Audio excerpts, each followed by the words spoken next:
6장 6절 6장 6절부터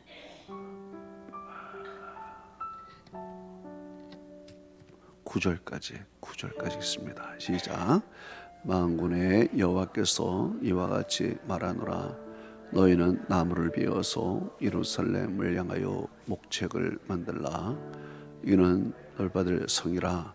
그 중에는 오직 포악한 것뿐이니라.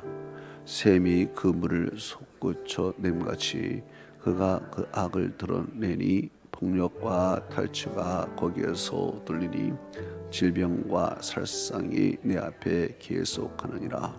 예루살렘아, 너는 훈계를 받으라. 그리하지 아니하면 내 마음이 너를 싫어하고 너를 황폐하게 하여 주민이 없는 땅으로 만들리라.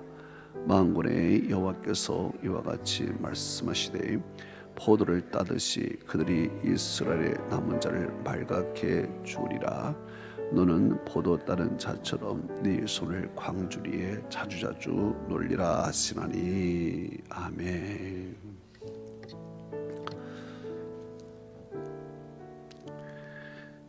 6절에 만군의 여호와께서 이와 같이 말하노라 그랬습니다. 이 하나님을 말씀하기를 만군의 여호와다 그렇게 했어요. 이 뜻이라는 것은 히브리어로 체바오트라는 뜻인데 군대라는 용어로 사용해요. 그래서 만군의 여호와 그러면 하늘의 군대의 총사령관이다 이렇게 보면 됩니다. 하늘의 군대. 그 군대는 만군이에요. 셀 수가 없다는 얘기죠. 셀 수가 없다.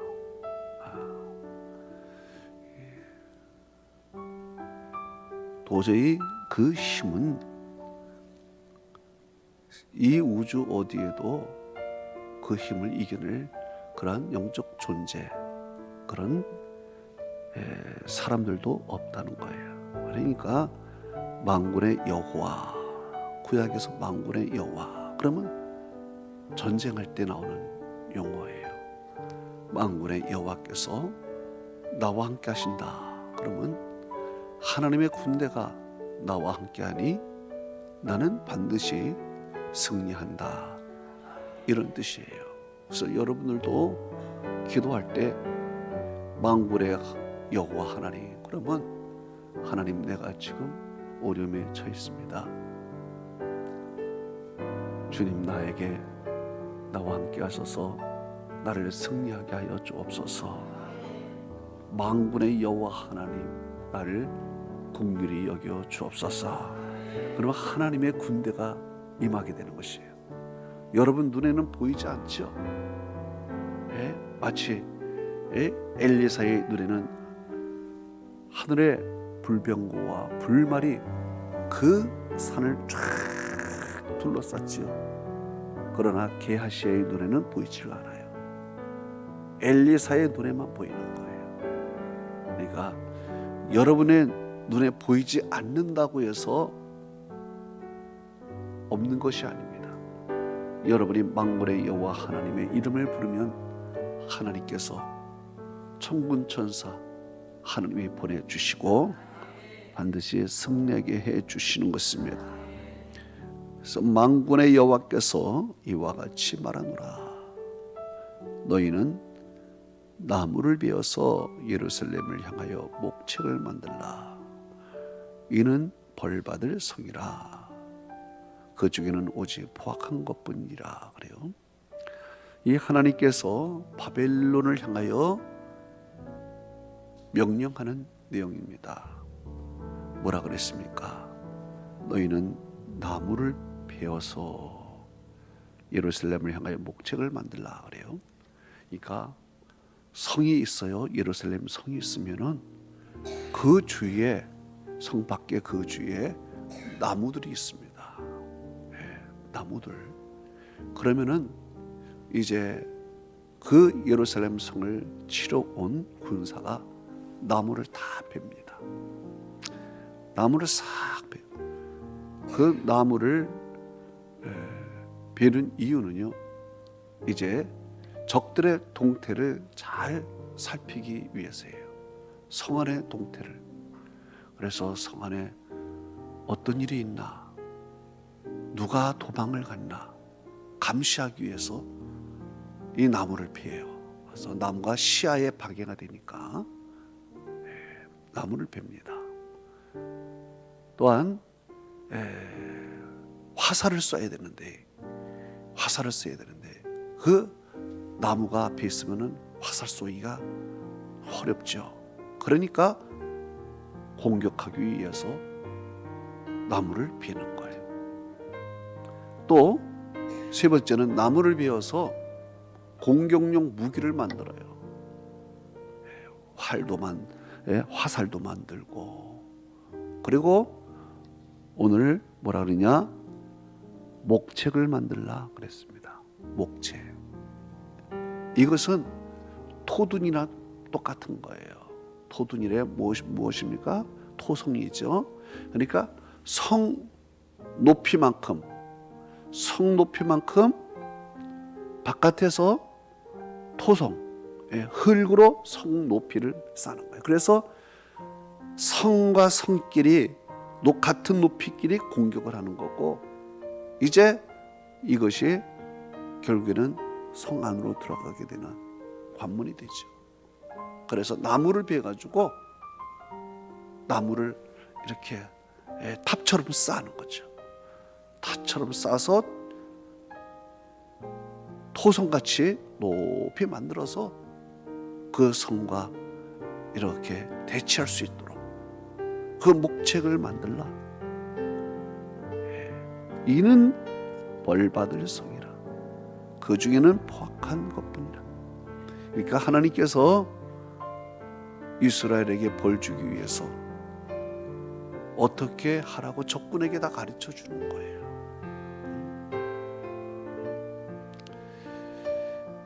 뭐라 그랬습니까? 벌받을 성이라 그러잖아요. 왜 그래요? 포악한 것밖에 없기 때문에 그래요. 얼마나 포악합니까? 하나님을 향하여 포악합니다. 주의 종을 향하여 포악하고, 그리고 횡패를 부립니다. 나라가 엉망입니다. 질서가 무너졌습니다. 하나님을 섬기지 않습니다. 선지자의 말을 듣지 않습니다. 그러니 하나님께서 벌을 줄 수밖에 없어요. 여러분, 참 오늘날에도 이 메시지를 우리가 좀 들어야 됩니다. 메시지를 들어야 돼요. 오늘날에도 사람들이 얼마나 포악합니까? 횡포를 부리고 있습니다. 기득권층이 횡포를 부리고 있고요. 정치인들이 포악합니다. 백성들을 긍휼히 여기지 않습니다. 하나님을 섬기지 않습니다. 이념에 쌓여 있습니다.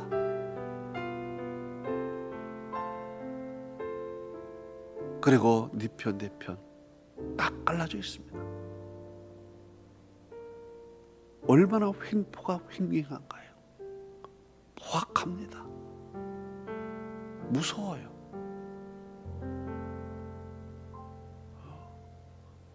이것이 바로 오늘날에도 똑같은 일이 지금 벌어지고 있어요. 정말 벌 받을 것 같아요. 하나님께 벌 받을 것 같아요. 그렇다고 해서 교회가 깨어 있는 것도 아니에요. 그렇다고 해서 교회가 열심히 기도하는 것도 아니에요. 새벽마다 부르짖고 하는 것도 아니에요. 뜨뜨미지근합니다. 정말 하나님이 벌 받아 벌을 내릴 것 같은, 사람들이 무슨 일이 일어날 것 같은 지금 불안감에 사로잡히면서 지금 살고 있어요. 마음속에 지금 벌 받고 있는 것 같아요. 마음속에 오직 포악한 것뿐이라 그래요. 오직 포악한 것뿐. 하나님 섬기지 않으면 포악합니다. 인본주의는 포악합니다. 여기 뭐라 그랬습니까? 7절에 샘이 그물을 솟구쳐 낸 같이 그가 그 악을 드러내니 폭력과 탈취가 거기서 들리며 질병과 살상이 내 앞에 계속하느니라 그래요. 여러분, 샘이 물을 솟구치게 만들죠. 그래서 그 샘물은 맑고 일급수에 있는 그에 사는 고기들은 거기서만 살 수 있어요. 일급수를 떠나면 죽어요. 아주 맑은 물이고 오염되지 않는 물이 바로 이 샘물과 같은 거예요. 그런데 그 샘물에서 일급수가 나와야 되는 그 샘물이 구정물이 나오기 시작하는 거예요. 악취가 나오기 시작해요.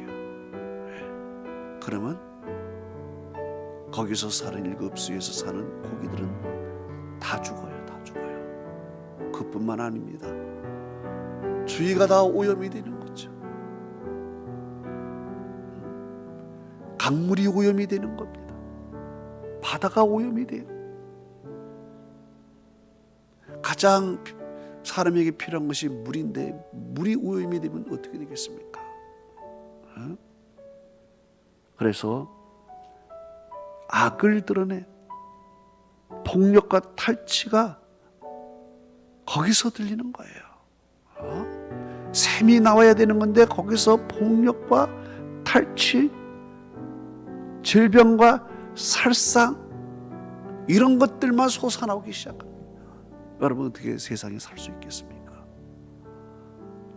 맑은 물 없이 어떻게 이런 분위기 속에서 살 수가 있겠어요? 하나님이 심판을 안 해도 스스로 무너지게 돼 있는 거죠. 하나님이 벌을 주지 않아도 이미 폭력과 탈취, 질병과 살상이 우리에게 벌을 주고 있는 거예요. 그 자체가 벌 아니겠습니까? 하나님이 꼭 이방을 데리고 와서 싹 물리친다고 해서 그게 벌입니까? 지금 우리가 벌을 받고 있어요. 우리 스스로의 이 포악성과 이 불신앙과 인본주의와 이념주의 이런 것으로 인해서 벌을 받고 있어요.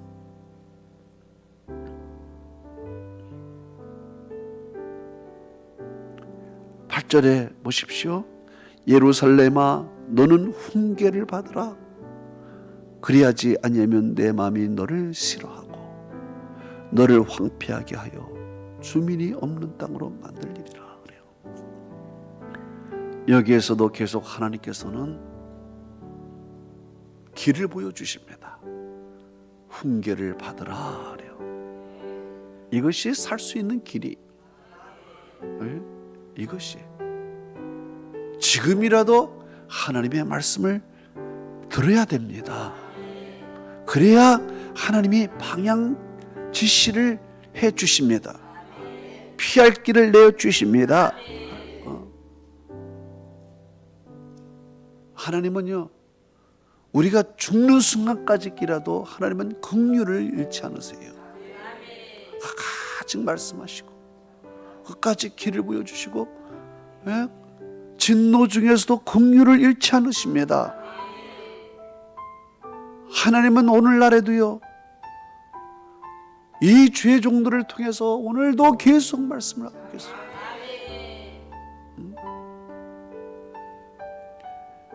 여러분, 오늘도 우리에게 하나님은 살 길, 진리를 보여주시고 있죠.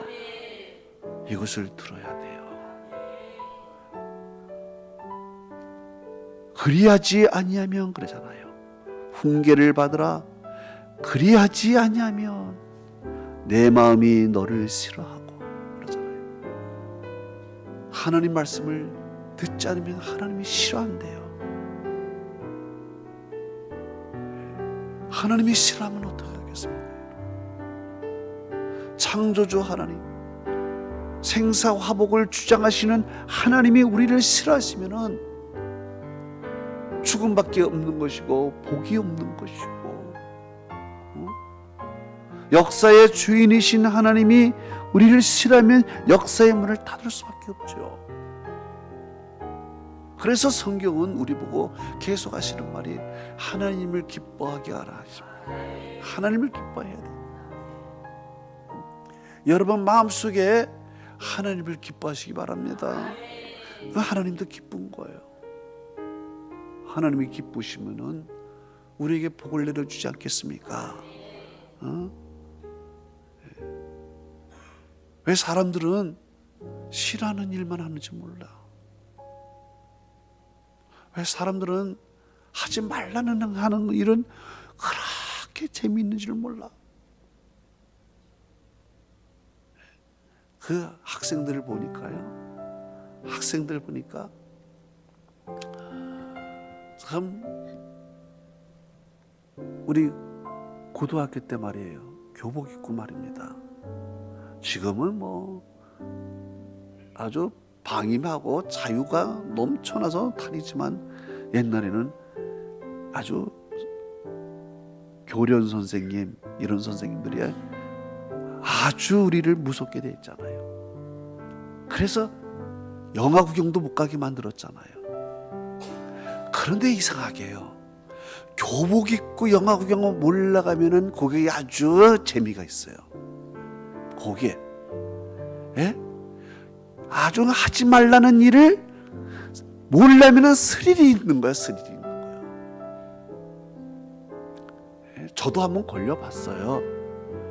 그 선생님이 가지 말라는 영화 구경 그 친구들하고 몰래 교복기 가다가 중간에 선생님이 쳐들어와가지고 도망간 일이 저도 생각이 나요. 또 어떤 선배들은요,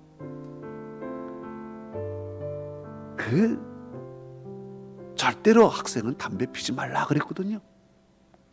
그런데 그 화장실에 가면은 그 화장실 속에서 모락모락 연기가 나와요.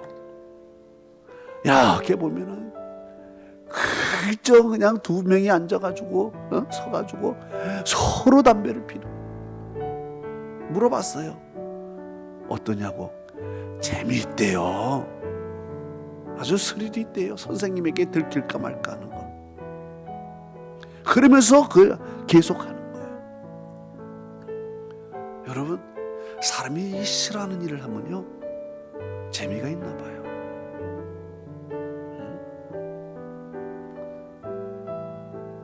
엊그저께 제가 뭘 하나 봤는데, 폭주족들 오토바이 타고 빵빵 하면서 5명 6명이서 그냥 다닌다. 사람을 옆에 있는데요, 일부러 싹 치는 척하고 그래가 깜짝깜짝 놀래요. 용감한 사람이 키를 뺏어가지고 너 몇 살이야 하더니 뭐 16, 17살 그러면서 어른에게 대들더라고. 야, 너 왜 이러냐? 우리 마음대로 하는데 무슨 상관이냐? 참으로 무서운 10대예요. 무서운 10대. 어른이 없어. 어른이 슬금슬금 도망가야 돼. 어쩌면 이런 세상이 됐어요. 싫어하는 일만 골라서 하고 재미가 있대. 하나님이 오늘 뭐라 그러셨습니까? 훈계를 받지 않으면 너를 싫어한다 그랬어요. 그러니 하나님께서 좋아하는 일을 여러분 하시는 여러분 되시길 바랍니다. 축복받는 하나님의 백성이 되기를 축원합니다. 하나님의 은혜와 축복이 함께하기를 축원합니다.